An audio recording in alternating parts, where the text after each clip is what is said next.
Hallo und herzlich willkommen zur zweiten Folge unserer 125er Führerscheinserie. Heute wollen wir uns mal damit beschäftigen, welchen Roller bzw. welche Vespa ich mit so einem Führerschein überhaupt fahren darf und was ich da beim Kauf eventuell beachten muss. Ich habe ja in der letzten Folge meinen Führerschein gemacht, den 125er Führerschein. Und wir haben uns da quasi angeschaut, wie man mit einem ganz normalen Autoführerschein Roller bis zu 125 Kubik fahren kann. Falls ihr das Video noch nicht gesehen habt, ihr findet das hier oben in der Infokarte oder unten in der Videobeschreibung. Aber heute wollen wir uns mal anschauen, welche Roller kann ich denn jetzt eigentlich fahren mit so einem Führerschein. Und deswegen habe ich mir einen totalen Vespa-Spezialisten eingeladen, nämlich den Christopher Reg von Wimmer und Merkel in München. Das ist einer der größten Fachhändler für Zweiräder, ich sag mal Motorräder und Roller hier bei uns in der Region. Und der Christopher ist deswegen natürlich super Spezialist, auch was das Thema Vespa angeht. Und er hat super viel Kontakt mit Kunden und er weiß genau, was sind die wichtigen Fragen. Und deswegen habe ich mir gedacht, der ist genau der richtige Mann, dass der uns heute mal erklärt, worauf muss ich eigentlich achten. Für mich ist jetzt eigentlich erstmal so die Frage, was macht denn die Vespa eigentlich so besonders? Warum ist das so ein Kult? Also erstmal danke für die Einladung, freut mich, dass ich heute hier sein darf. Die Vespa ist eigentlich der bekannteste Roller.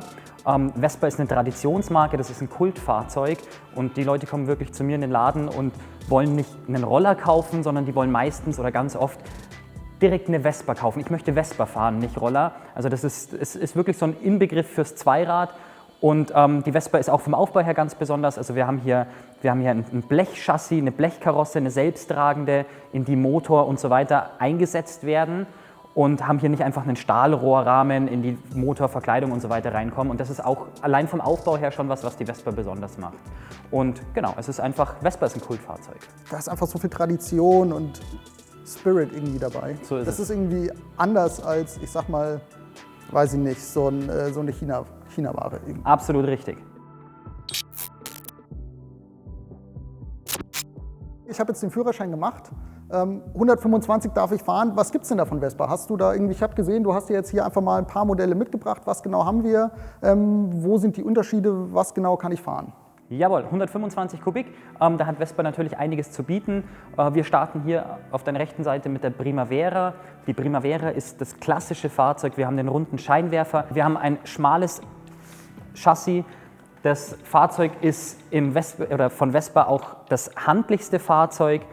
Die Sitzhöhe ist nicht allzu hoch und das ist ich nenne es mal vorsichtig Einsteigermodell. Okay. Wir haben hier einen luftgekühlten Motor mit 11 PS. Mit dem 125er Führerschein darf man maximal 15 PS fahren. Mit den 11 PS liegen wir hier schon mal ganz gut. Der Roller läuft so um die 90 km/h. Okay. Und da sind die meisten Einsteiger recht gut bedient. Es gibt von dieser Chassisgröße noch verschiedene Varianten. Also mit dem runden Scheinwerfer gibt es dann eine Touring-Version. Die Touring-Version hat Anbauteile wie Klappgepäckträger hinten, solche Spielereien. Und dann gibt es Sondermodelle wie ein Red-Modell mit roten Felgen, roter Sitzbank oder eine Wotherspoon Edition in besonderen Farben. Es gibt aber auch mit dem Chassis ein Sprint-Modell. Ja, also ich sage ja mal, die sieht ja jetzt noch irgendwie relativ klassisch aus, ne? Die Sprint, da sehe ich jetzt auch schon als Laie, sage ich mal, dass da was anders ist. Die sieht so ein bisschen sportlicher aus, der Scheinwerfer sticht sofort ins Auge. Ne? Sportlich ist der Knackpunkt, genauso ist es. Wir haben hier einen eckigen Scheinwerfer, keinen runden Scheinwerfer mehr und die Sprint soll quasi das sportliche Modell darstellen. Wir haben ein anderes Felgendesign, wir sind hier ein bisschen vom Design her ein bisschen extrovertierter. In dieser Racing 60s Edition, das ist diese zweifarbige Lackierung, alle Chromteile oder die meisten Chromteile sind hier in schwarz gehalten. Es ist einfach nochmal eine sportlichere Version. Im Optischen, der Motor, die Technik ist hier identisch. Also auch die Größe ist soweit alles gleich. Wir haben auch hier den luftgekühlten Motor mit 11 PS. Damit wir uns technisch verändern, müssen wir zum größeren Modell zur GTS gehen. Bei der GTS fällt als allererstes mal auf, wir haben hier ein breiteres Chassis. Also die GTS ist der große Roller von Vespa im 125er Segment. Ja, das sieht man ganz schön im Vergleich. Ne? Also die ist irgendwie noch relativ schmal, die Richtig. wirkt schon irgendwie ein bisschen bulliger so. So ist es. Hier haben wir dann jetzt auch seit 2021 13,6 glaube ich sind es ganz genau, also 14 PS gerundet mit einem wassergekühlten Motor. Der Roller läuft laut Tacho so knapp 100, 95, 100.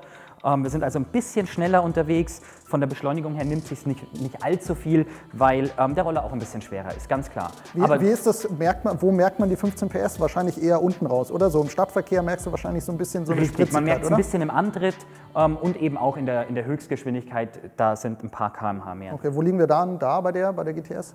Die GTS geht los bei 5.540 €. Und dann nach oben hin offen. Auch hier haben wir wieder verschiedene Modelle. Wir haben hier das Supersport-Modell mit ganz schwarzen Felgen, mit matter Lackierung. Und da gibt es natürlich auch klassische Farben, beige Sitzbank. Dann gibt es eine super Version, heißt die, in schwarz, rot, weiß. Das sind so die Standardmodelle. Dann gibt es auch hier eine Touring-Version, klassisch mit Klappgepäckträgern. Es gibt eine super Tech-Version, da wird es gleich nochmal interessant. Dann kommen wir auch dann gleich nochmal zurück zur Primavera. Die Super Tech-Version hat ein digitales Display. Das ist die einzige in dem GTS-Bereich, ansonsten ist das Tacho noch analog. Ja, also ich sag mal so, ich bin jetzt nicht so der Mint-Fan. Gibt es da noch irgendwie, also die gefällt mir zum Beispiel deutlich besser mit dem Weiß und Rot. Wie sieht es mit Farben aus? Mit Farben. Ich schlage es mal ganz kurz an. Also wir haben hier in den Standardfarben schwarz, weiß, rot, dunkelblau und eben dieses Mintgrün, also da schon mal eine relativ große Palette. Es gibt auch von der klassischen Version, von der Primavera, eine Sportversion im 125er-Bereich, dann eben mit diesem TFT-Display. Und da gibt es zum Beispiel ein schwarz-matt mit einem anthrazitfarbenen Felgenstern. Lässt dann auch die klassische Version schon wieder sehr sportlich wirken. Also das wirklich in alle Blautöne gibt es, da ist in alle Richtungen was dabei.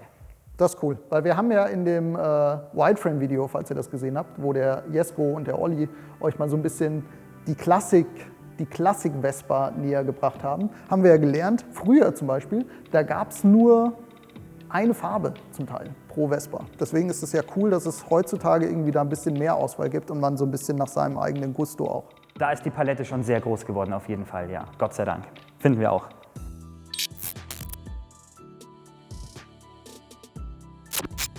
Du hast gerade schon bei der GTS den Preis mal angesprochen. Wo liegen wir da preislich jetzt, ich sag mal, bei der Primavera und bei der Sprint auch? Wir starten hier bei der Primavera mit 4.880 €. Die Preise sind immer, also natürlich inklusive Mehrwertsteuer, da kommt auch keine Überführung oder irgendwas, keine Nebenkosten mehr dazu. Klar, die Zulassung ist da noch nicht mit inbegriffen, aber Startpreis 4.880 €. Je nach Modellvariante geht es dann über 5.060 €, 5.230 € ist dann schon die Variante Sport mit TFT. Genau, und die Vespa GTS startet dann eben bei 5.540 €, also dass man da mal einen Unterschied hat. Die Sprint liegt 200 € über dem Primavera-Preis.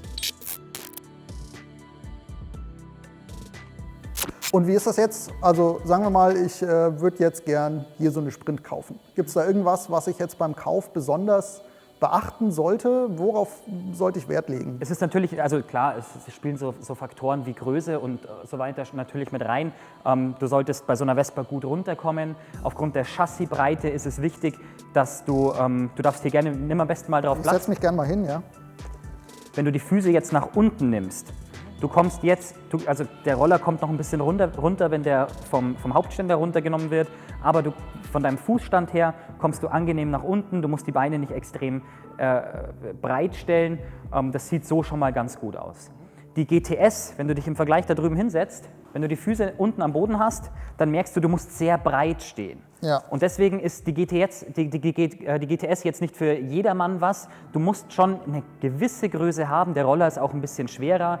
Und danach würde ich im Großen und Ganzen schon mal selektieren, weil wenn du keinen sicheren Stand hast, wenn du sehr breit stehen musst und nur die Fußspitzen am Boden hast, dann ist das eine relativ wackelige Geschichte und das macht auf jeden Fall schon mal ganz viel aus.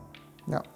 Aber da haben wir beim SIP ja zum Teil auch ganz coole Sachen im Programm, wie man zum Beispiel so eine Vespa auch ein bisschen tiefer legen kann. Aber dazu kommen wir dann erst im nächsten Video. Schön. Aber jetzt als Fachhändler, ich sag mal, ist es irgendwie, muss ich darauf achten, sollte ich beim Fachhändler kaufen, wenn ich kaufen will? Oder kann ich das auch, was weiß ich, bei eBay gebraucht, Modern Vespa?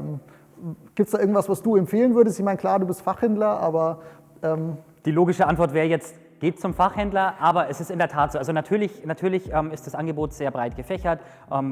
eBay Kleinanzeigen, da gibt es ja sämtliche Märkte. Man sollte schon ein bisschen Fachkenntnis mitbringen, wenn man sich im Privatsektor bedienen möchte. Natürlich, die Fahrzeuge funktionieren sehr gut, aber es kann immer mal irgendwas sein. Bei einem Neufahrzeug gibt es 2 Jahre Garantie, vorausgesetzt man kauft eben beim Fachhändler und keine Importware. Ist auch noch so ein kleiner Punkt. Das heißt, wenn ein Fahrzeug günstig im Internet gekauft wird, als Importfahrzeug und der wirklich ein Garantieproblem hat, dann kann der nicht einfach zum nächsten Vespa-Händler fahren und das richten lassen, weil es keine Garantie gibt für die Importware. Und da sollte sehr stark darauf geachtet werden, dass das eben ein Vertragshändler ist von Piaggio Deutschland und dann ist man da immer auf der sicheren Seite. Okay. Ja, das macht auf jeden Fall Sinn. Also wenn ihr euch dazu entscheidet, eine Vespa neu zu kaufen, Modern Vespa, dann auf jeden Fall beim Vertragshändler darauf achten, dass der eben Piaggio-Vertragshändler ist, weil ihr dann eben gut durch die Garantie abgedeckt seid. Dazu kommt auch noch, die Vespa ist ein sehr, sehr wertstabiles Fahrzeug.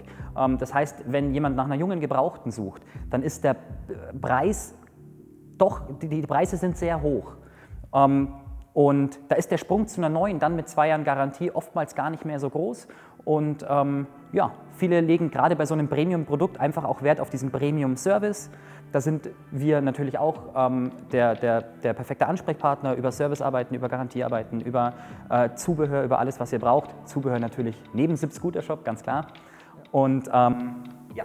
Und ich gehe mal davon aus, ihr habt wahrscheinlich auch alle Rollermodelle eben da und ich kann bei euch einfach mal vorbeikommen und eine Probefahrt machen, um eben mal zu vergleichen, wie fährt sich eine Primavera im Vergleich zur GTS. Genau so ist es und das würden wir auch empfehlen. Fahrt die Fahrzeuge vorher Probe. Ein vernünftiger Händler hat immer alles zum Probefahren da. Kommt vorbei, setzt euch drauf, schaut, wo fühlt ihr euch am wohlsten und fahrt die Dinger und dann wisst ihr spätestens, welches Modell passt mir am besten, wo habe ich das beste Gefühl. Das ist ganz wichtig, ja.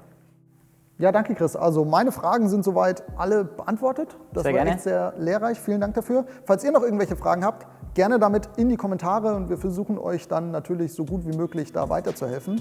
Der Chris hat nämlich auch einen Kanal, den verlinke ich euch unten in der Videobeschreibung. Wimmer und Merkel heißt er einfach. Richtig. Und da findet ihr ganz viele Reviews oder Vorstellungen von Rollern, auch Vespas vor allem. Ne?